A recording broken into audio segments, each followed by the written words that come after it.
Salut tout le monde, bienvenue dans la cave d'Imi, j'espère que ça roule pour vous, moi ça va super. Aujourd'hui, je vais vous parler de RIP Tome 6, Eugène, toutes les bonnes choses ont une fin, sorti le 13 septembre 2023, c'est chez Petit à Petit, évidemment un éditeur que j'affectionne particulièrement, c'est scénarisé par Gates, c'est dessiné par Julien Monnier, ça coûte 17,90€, il y a un tome qui est sorti tous les ans depuis 2018, on arrive à la fin, c'est le dernier, c'est le tome 6, on est sur la fin, moi j'arrive pas. C'est une fin, mais c'est une bonne fin, mon petit pote. Et donc, je vais te raconter, pourquoi elle compte, cette BD, pourquoi cette série compte, pourquoi, voilà. Il y a plein de choses qui ont changé, évidemment. Et puis, il y a pas de mal à se dire, c'est français, mon pote. Cocorico. On dirait un peu un panda, non? c'est parti.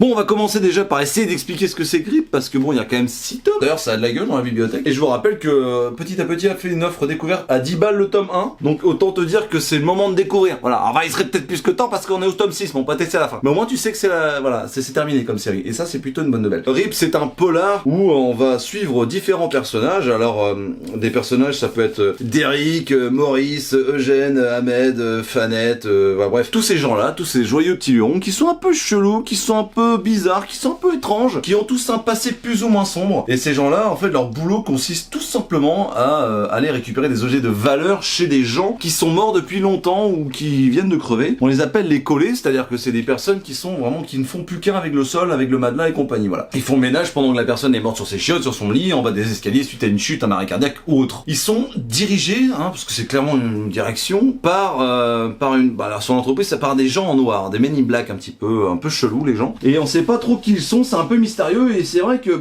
ces protagonistes-là qu'on va suivre ne posent pas vraiment de questions. Un jour, il va y avoir un problème parce que il va y avoir une bague d'une grande valeur qui va être dérobée, parce que vous vous doutez bien, quand ils récupèrent tous les objets de valeur, ils mettent tout ça dans un hangar, et puis tout est revendu pour faire de la maille. Et on va apprendre que cette bague a beaucoup de valeur. Et en fait, le truc, c'est que c'est à la façon d'un Tarantino. On va suivre Derrick, donc l'histoire, une action de A à Z, et on va la recroiser, cette histoire, avec Fanette, par exemple, qui s'occupe du bar. On va la croiser avec Albert, le petit bizarre de la troupe. Ou Maurice, le grand ténébreux qui parle pas beaucoup. Ou alors Ahmed qui est bien mystérieux également, et ce bon vieux Eugène, voilà, et le tome 6 finira sur Eugène. Alors déjà avant la fin, moi j'ai beaucoup aimé la fin, voilà, simplement je vous la dirai pas, évidemment au bout de 6 tomes ce serait vraiment blasphématoire, mais à la fin je rigole mon pote, c'est pas la question, la fin m'a agréablement surpris, voilà, c'est-à-dire que c'est très difficile de terminer une histoire après 6 tomes, je sais pas si vous vous rendez compte, mais toutes les histoires vont s'entrecroiser, et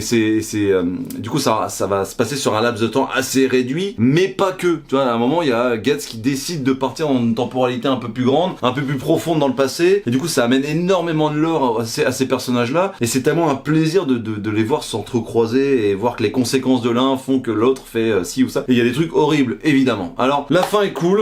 Le début est top, moi ça m'avait complètement matrixé, moi ça fait 2 ans et demi que j'ai découvert cet homme-là, j'en avais fait une vidéo dans la cave, j'avais dit putain, et c'est comme ça que j'avais rencontré Gates, et on est devenu d'ailleurs potes depuis, et c'est vrai que du coup, on pourrait se poser la question de la légitimité de cette vidéo même, c'est-à-dire que vu que je connais le scénariste, est-ce que je suis le meilleur à pouvoir en parler? Eh bien je pense que oui, parce que dès le début, avant de connaître Gates, j'avais adoré cette histoire, et c'est vrai que depuis ils n'ont fait que apporter du lore à cette histoire pour la gonfler et la rendre crédible, puissante, importante. Et du coup c'est ce que j'ai aimé moi, c'est ce que j'ai aimé jusqu'à ce dernier tome qui franchement disons-le déjà sur l'aspect graphique, quand j'ouvrais tout à l'heure Derrick là, là on tombe sur une magnifique page avec une énorme paire de loches, mais vous voyez le dessin est très bon, c'est très spécifique, mais Julien Monnier, alors j'arrête pas de le dire à chaque tome et à chaque vidéo, mais qu'est-ce que c'est fou comment il s'est amélioré, c'est complètement dingue, c'est complètement fou, il y a toujours ce code couleur qui est bien caractéristique de la série. Ouais, vraiment c'est incroyable. Pour moi il y a une évolution graphique, donc déjà rien que pour ça c'est un gros plaisir de fou de voir qu'un mec comme Julien Monnier, que j'ai eu la chance de rencontrer également et qui est vraiment une crème quoi, du peu que j'ai pu le voir, vraiment le gars était gentil. Après il était gentil parce que j'ai une carrure un peu voilà. C'est vrai que je fais peur.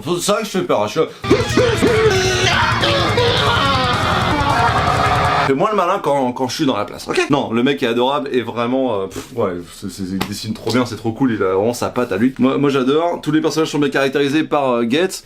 J'ai eu la chance d'aller dans la maison de Gates à un moment et du coup, Gates, t'as un énorme tableau avec des fils rouges et tout, tu sais, des trucs. Alors j'ai pas regardé parce que sinon ça allait me spoiler la fin, mais tu vois que tout est ficelé et c'est ça qui est bon. C'est ça qui est bon, c'est que toutes les histoires s'entrecroisent et que à ma connaissance, je n'ai pas vu d'anachronisme ou autre. Et vraiment, ça c'est une prouesse absolue parce que 6 tomes où tu fais croiser des personnages constamment à des temporalités différentes, il y en a un qui dit ça, donc là t'es au courant et tout, ça devient vraiment un petit jeu de mémo. Et ça c'est vraiment ce que j'ai kiffé dès le premier tome. J'ai adoré cette idée cette idée un petit peu à la Pulp Fiction qui est clairement mon film préféré. En parlant de film préféré, si vous aimez les films, si vous aimez l'humour noir, on y est complètement. C'est-à-dire que Gates est un absolu passionné de lecture et de films. Il a une film, enfin il regarde je sais pas combien de films par jour, je pense, je sais pas, le mec se nourrit que de ça. Il y a des références de malade mental quoi. Il y a des références de malade mental, dont une référence, je me garderai de vous la dire, mais c'est une référence qui touche l'un de mes films préférés des frères Cohen. Disons simplement que je vais essayer de le mimer. Il a pissé sur ton tapis, Ducas. Tu vois ce que c'est quand on essaie d'enfiler les gens jusqu'au trognon?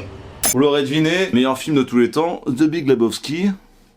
Oh oui. Le mec a du goût. Donc on va suivre dans ce tome 6 Eugène et on va voir comment ce Eugène, qui est misogyne, raciste, beauf, absolu, est devenu le personnage qu'il est, lui. Et en fait on va vite se rendre compte que le milieu carcéral n'est pas très loin. Et c'est très touchant de voir à quelqu'un qui perd complètement pied, qui a peut-être pas eu toutes les armes dans la vie pour réussir à devenir quelqu'un de bien et qui a réussi à se démerder comme il pouvait, sauf qu'effectivement le résultat est pas ouf. Parce que ça reste un véritable connard. Mais c'est quand même touchant parce que c'est pas que parce que quelqu'un est perdu qu'il faut lui lancer la pierre. Si tu réfléchis un petit peu sur son passé, bon bah forcément tu comprends que peut-être qu'il a pas eu toutes les armes et effectivement il a mal réagi, ça n'excuse pas tout bien sûr, mais du coup ça le rend terriblement humain. Une fois qu'on aura vu comment ça se passe en prison et comment il a réussi à sortir et compagnie, et comment il est arrivé dans cette équipe là, forcément on est parti du passé pour arriver dans le présent, donc on va recroiser encore ces mêmes éléments qui est si cher à cette série, c'est-à-dire l'espèce de récit de tiroir comme ça, et puis on va aller évidemment dans le futur, on va continuer à avancer dans l'histoire et voir des choses qu'on n'a pas encore vues, et là ça devient vraiment poignant, intriguant, et je dois vous avouer que arrivé à 10 pages de la fin, je me disais mais bordel, c'est la fin là, c'est la fin, je sais que c'est la fin, il reste 10 pages, où c'est que ça va nous mener? Donc en fait le suspense m'a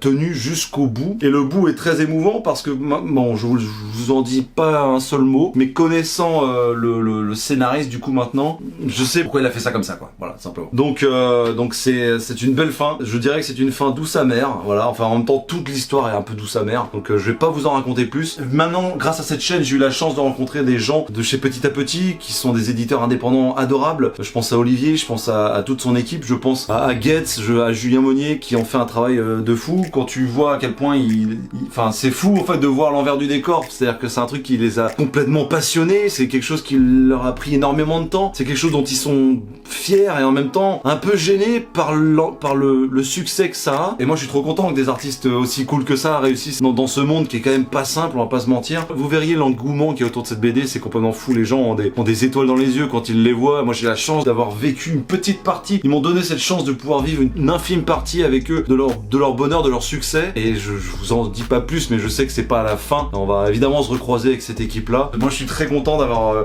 grâce à cette chaîne, grâce à vous, et effectivement on est bientôt 2000 sur la chaîne, et grâce à ça j'ai rencontré des gens extra, et j'espère vous le rendre bien dans le sens où ce que je vais mettre en place bientôt va normalement vous en montrer un petit peu plus, et ouais moi si je n'avais qu'un conseil évidemment je vous dirais de commencer RIP par le tome 1, hein, c'est toujours un petit peu mieux quoi, et puis en plus avec l'offre à 10€ là c'est une bonne porte d'entrée, et je suis persuadé que naturellement vous allez forcément sauter sur l'occasion sur le tome 2 puis le 3 puis le 4 pour enfin arriver sur le 6. Je suis trop content d'avoir rencontré ces gens là, voilà, qu'est-ce que je peux pas vous dire plus quoi, les mecs sont à Nantes, j'habite à côté de Nantes, c'est un miracle en fait, c'est un miracle. Donc oui, vous en penserez ce que vous voudrez de mon objectivité vis-à-vis de cette œuvre, mais quand on voit le succès qu'elle a et les projets qui sont à venir avec cette équipe là, force est de constater que je suis pas le seul, et c'est pas plus mal. En tout cas si t'as kiffé cette vidéo, lâche un like et abonne-toi, dis-moi dans les commentaires si toi t'as kiffé cette œuvre. Je sais que vous êtes beaucoup sur la chaîne à m'avoir suivi, et je suis trop content que ça vous plaise, vous m'envoyez des petits messages privés et tout, je sais que ça